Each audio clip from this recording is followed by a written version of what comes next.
राधे राधे दोस्तों, आप सभी को जितिया व्रत की हार्दिक शुभकामनाएं। सभी माताएं और बहनें अपने बच्चों की दीर्घायु के लिए जितिया व्रत रखेंगी और भगवान जीमूतवाहन की विधि विधान से पूजा करके व्रत करने का संकल्प लेगी। इस व्रत में भगवान जीमूतवाहन की पूजा होती है और उनकी व्रत कथा का पाठ किया जाता है। मान्यता है कि इस कथा का पाठ करने से आपके बच्चों की आयु लंबी होती है और साथ ही उनका जीवन राजा के समान बीतता है। आइए सुनते हैं जितिया व्रत कथा। उससे पहले अगर आप हमारे चैनल पर पहली बार आए हैं तो प्लीज़ हमारे चैनल को सब्सक्राइब जरूर करें और साथ ही बेल आइकन को प्रेस करें ताकि आने वाली हर भक्ति वीडियो आप सभी दोस्तों तक जरूर पहुंचे। आइए सुनते हैं जितिया व्रत की पौराणिक कथा।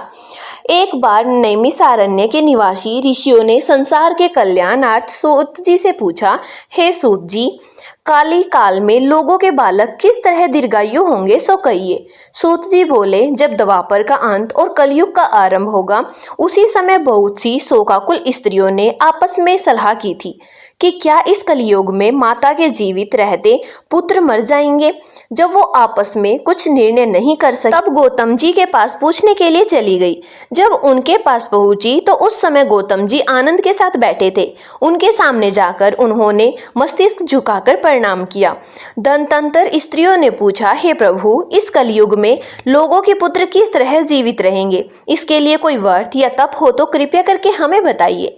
इस तरह उनकी बात सुनकर गौतम जी बोले, आपसे मैं वही बात कहूंगा जो मैंने पहले सुन रखा है। गौतम जी ने कहा, जब महाभारत युद्ध का अंत हो गया और द्रोण पुत्र अश्वत्थामा के द्वार अपने बेटों को मारा देखकर सब पांडव बड़े दुखी हुए तो पुत्र के शोक से व्याकुल होकर द्रौपदी अपनी सखियों के साथ ब्राह्मण श्रेष्ठ धौम्य के पास गई और उसने धौम्य से कहा, हे विपेंद्र, कौन सा उपाय करने से बच्चे दीर्घायु हो सकते हैं, कृपया करके ठीक ठीक कहिए।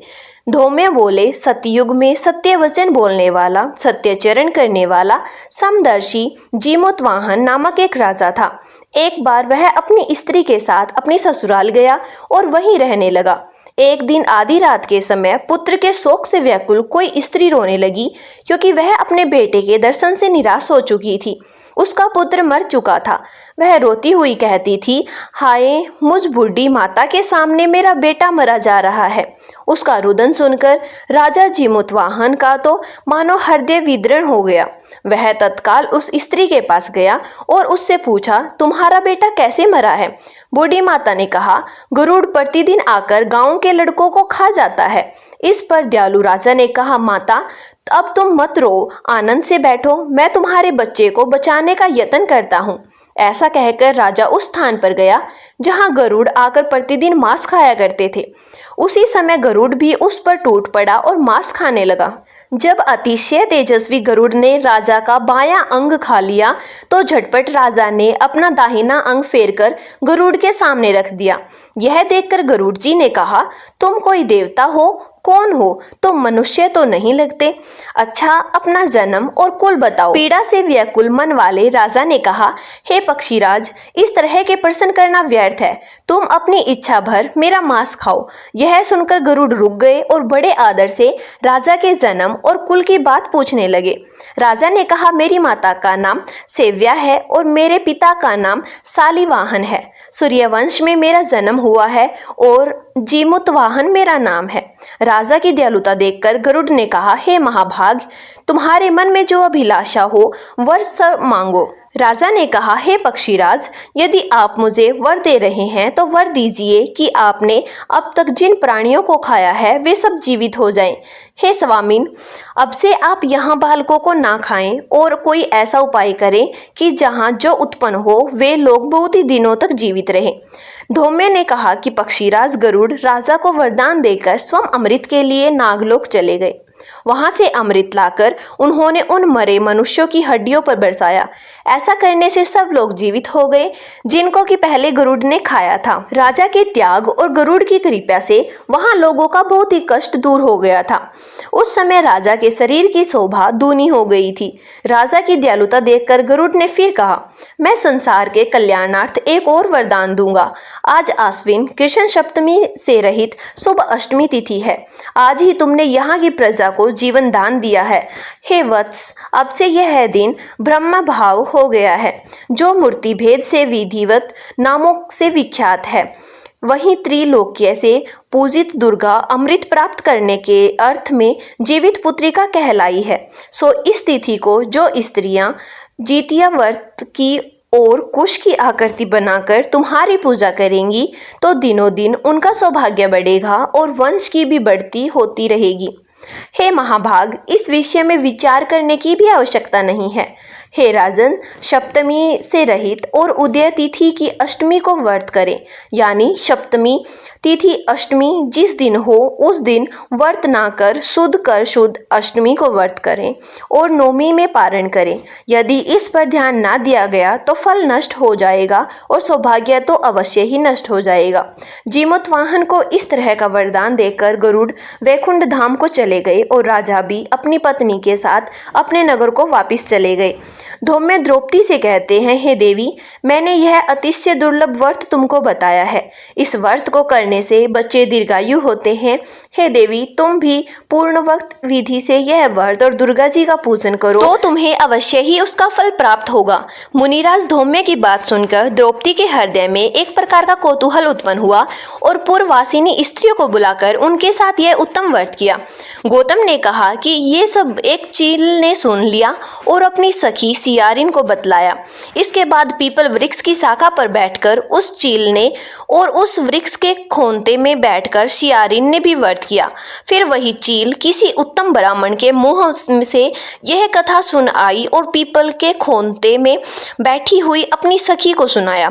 सियारिन ने आधी कथा सुनी थी कि उसे भूख लगाई और उसी समय सबसे भरे शमशान में पहुंची। वहां उसने इच्छा भर मांस का भोजन किया और चील बिना कुछ खाए पिए रह गई और सवेरा हो गया। सवेरे वह गौशाला में गई और वहां गौ का दूध पिया। इस तरह नवमी को उसने पारण किया। कुछ दिनों के बाद वे दोनों मर गई और अयोध्या में किसी धनी व्यापारी के घर में जन्मी। संयोग से उन दोनों का जन्म एक ही घर में हुआ, जिसमें सियारिन ज्येष्ठ हुई और चील छोटी। वे दोनों सभी शुभ लक्षणों से युक्त थी, इसीलिए बड़ी लड़की काशीराज के और छोटी उसके मंत्री के साथ गर्भपत्य अग्नि के सामने विधि पूर्वक ब्याही गई। पूर्व जन्म के कर्मफल से वह मर्गनयनी रानी हुई। जिस किसी भी संतान को उत्पन्न करती वह मर जाती थी और पूर्व जन्म की बातों को स्मरण करने वाली मंत्री की पत्नी ने अष्ट वसुओं के सदृश तेजस्वी 8 बेटे उत्पन्न किए और सभी जीवित रह गए।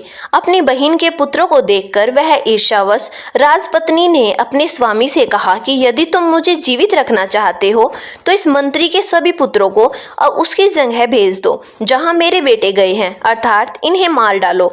यह सुनकर राजा ने उस मंत्री के पुत्रों को मारने के लिए कई प्रकार के षड्यंत्र रचे, पर मंत्री पत्नी ने जीवित पुत्रिका के पुण्य फल से बचा लिया। एक दिन राजा ने अपने आदमियों से उन पुत्रों का सिर कटवाकर पिटारी में रखवाया और वह पिटारी उनकी माता के पास भेज दिया। वे 8 सिर बेशकीमती जवाहरात हो गए और भले चंगे वे 8 लड़के अपनी माता के पास वापस चले गए। उनको जीवित देखकर राजपत्नी को बड़ा विस्मय हुआ। अंत में वह मंत्री की पत्नी के पास गई और उसने पूछा, बहन, तुमने कौन सा ऐसा पुण्य किया है जिससे बार बार मारे जाने पर भी तुम्हारे बेटे नहीं मरते? इस पर मंत्री की पत्नी ने कहा कि पूर्व जन्म में मैं और तुम चीन और सियारिन थी। हमने और तुमने साथ साथ जीवित पुत्रिका का व्रत किया था। तुमने व्रत के नियमों का भली भांति पालन नहीं किया था और मैंने किया था। इस दोष से है बहन तुम्हारे बेटे नहीं जीते। ओ राजरानी, अब भी तुम उस जीवित पुत्रिका व्रत को करो तो तुम्हारे बेटे दीर्घ आयु होंगे। मैं तुमसे सच सच कह रही हूँ। उसके कथा अनुसार रानी ने व्रत किया, तभी से उसके कई बेटे सुंदर और दीर्घायु होकर बड़े बड़े राजा हुए। सूत जी कहते हैं कि सब प्रकार का आनंद देने वाला मैंने यह दिव्य व्रत बतलाया है। स्त्रियां चिरजीवी संतान चाहती हो तो विधिवत इस व्रत को जरूर करें। तो भक्तों, प्रेम से बोलिए शिवजी भगवान की जय, माता पार्वती की जय।